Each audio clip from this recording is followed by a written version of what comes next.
Many years ago in Philadelphia, Albert E.N. Gray delivered a speech to a group of sales executives in which he defined the common denominator of success.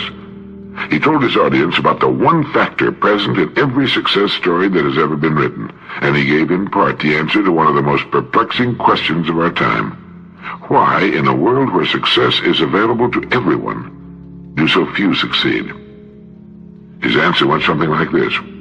Success is something achieved by the minority of men, and it is therefore unusual and not to be achieved by following our usual likes and dislikes, nor by being guided by our natural preferences and prejudices. In other words, success cannot be achieved by just doing what comes naturally.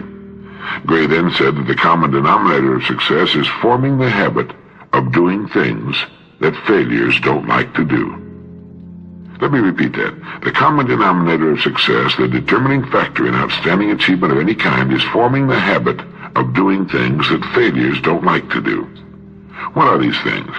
Well, they're the same things that you and I, even the most successful of us, don't like to do. In selling, for example, the list would include regular systematic prospecting, thorough preparation for each sales presentation, a definite program of study and self-improvement, and, perhaps most important, making the best possible use of our time. How are successful people able to form the habit of doing these things regularly, while failures seldom do them at all, much less form the habit of doing them? The answer is quite simple.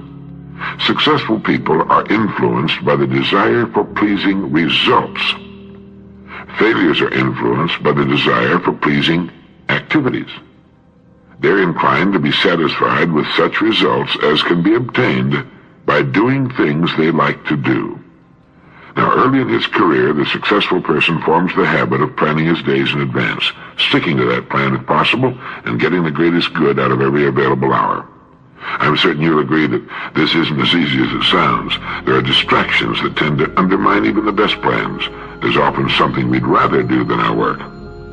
Now, it would seem to be natural to yield to these distractions, to allow ourselves to get wrapped up in some unproductive activity. But remember, success is unusual, and not to be achieved by following our usual likes and dislikes. The hours we spend on the job are devoted to many different acts. These acts can be grouped under one of two categories: goal-achieving or tension-relieving. Now, goal-achieving acts are usually productive. In sales work, for example, prospecting, preparing for presentations, calling on clients and prospects, following up on sales, and studying for self-improvement all come under this heading. Under the heading tension-relieving acts are frequent coffee breaks, long unproductive lunch hours, and unnecessary conversation with people who are not connected with their job. Productive goal-achieving acts lead to pleasing results, while unproductive tension-relieving acts are merely pleasing activities and do nothing to move us forward. Of course, people need to relieve their tensions, too. They need coffee and lunches, but one of the secrets of success is knowing how to keep our unproductive time to a minimum while concentrating on those acts that are most productive and lead to pleasing results. We all know people who claim that a few hours a day is all they really need to put into their jobs in order to get along. Well, obviously, they're mistaken, and their mistake often costs them the success that could be theirs. There never has been, there is not now, and I don't believe there ever will be a time when a person can achieve anything outstanding by working only a few hours a day. Success doesn't come easily. It requires hard work and dedication and time. All of us have a tendency to waste time. Maybe it's because we don't realize that it's one of the few really precious things we'll ever own. Every day and every year, everyone starts out with exactly the same amount of time. The way people make use of their time shows up in the results they achieve. I have a neighbor who regularly spends quite a bit of time developing himself and his professional abilities. Where does he find the time? He finds a few minutes here, an hour there, and 20 minutes somewhere else, and when he finds it, he asks himself, what's the best thing I can do with this time? He takes every opportunity to learn more about his business and his career. He says it's as though he has the privilege of inviting into his mind the great authorities in any area he wants to explore. And these guests tell him how to get more out of living and more out of his work. With a choice like this, you couldn't pay my friend to go back to his old tension-relieving, time-wasting inactivity. Yes, time is available for us to use, and it's up to us whether we make a habit of using it wisely. One of the easiest ways to form the habit of making a wise use of time is to think for just a moment before we begin a new activity. Pause and think, now what kind of act is this to be? productive, goal-achieving, or tension-relieving. You might want to keep track just to see how you're measuring up. Do this often enough, and the wise investment of time becomes a habit, the habit of acting in your own best interest. The common denominator of success is forming the habit of doing what failures don't like to do. And the thing failures dislike most is making the wisest possible use of time, one act at a time, all day long.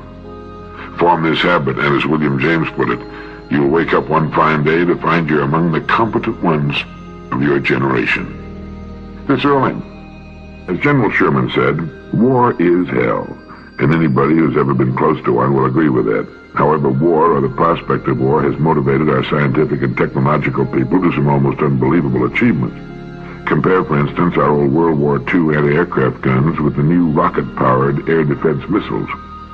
As a young Marine in the Pacific Theater, I stood on the deck of the old battleship Arizona watching our anti-aircraft guns turn the sky black with air-burst explosives.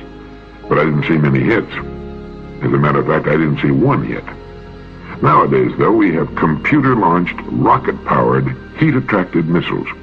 Once launched, these missiles home in on their prey, reacting to the target's engine heat. Being self-propelled, they track the enemy with deadly precision, and regardless of its speed or evasive action, almost always score a hit.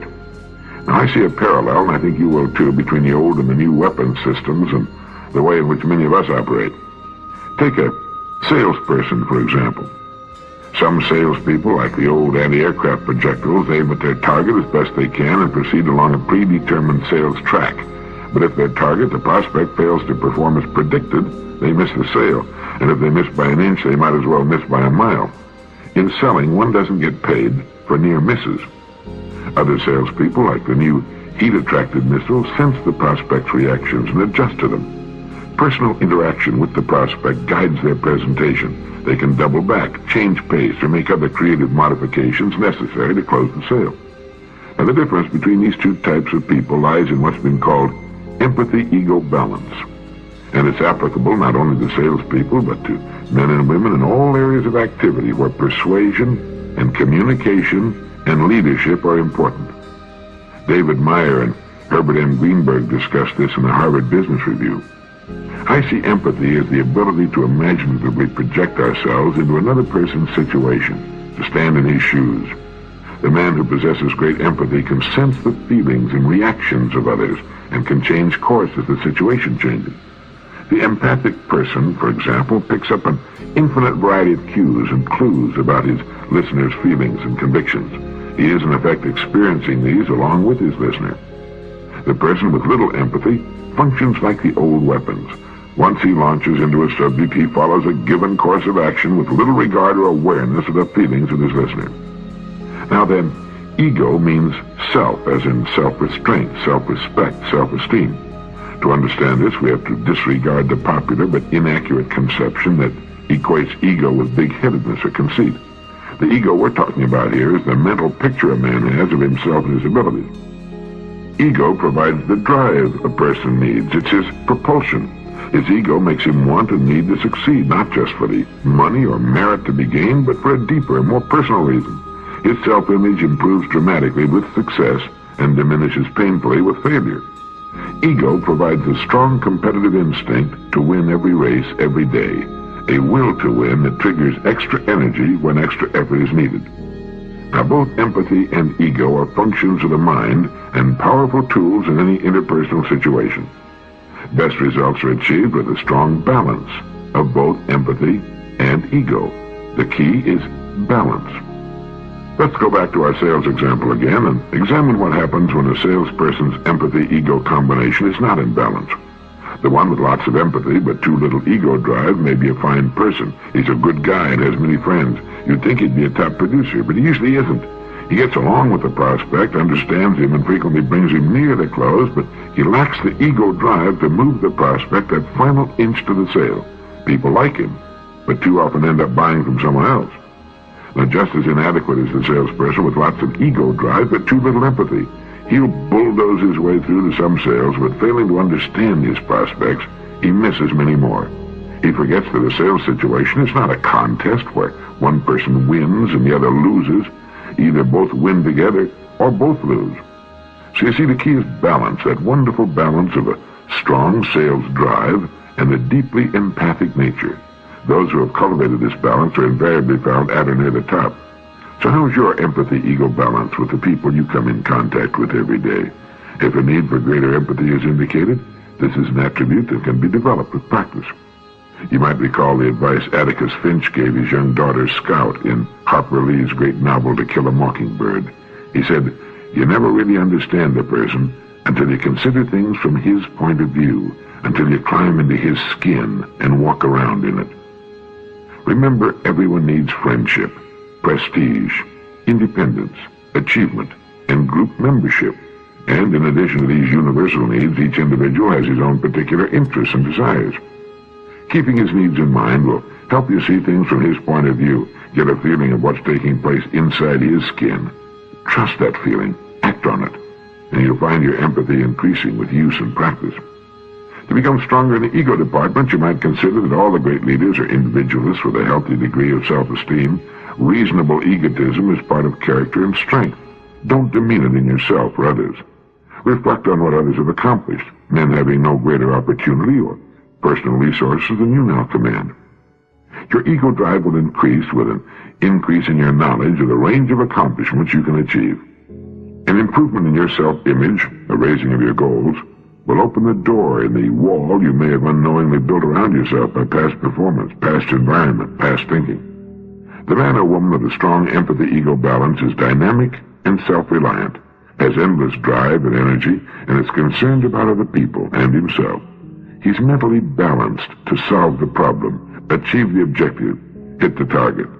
Such a person is a guided missile who's more wonderful than any scientific development man can ever dream of. And this kind of person is a great person to be with, or to be. This is Earl Nightingale, and thank you.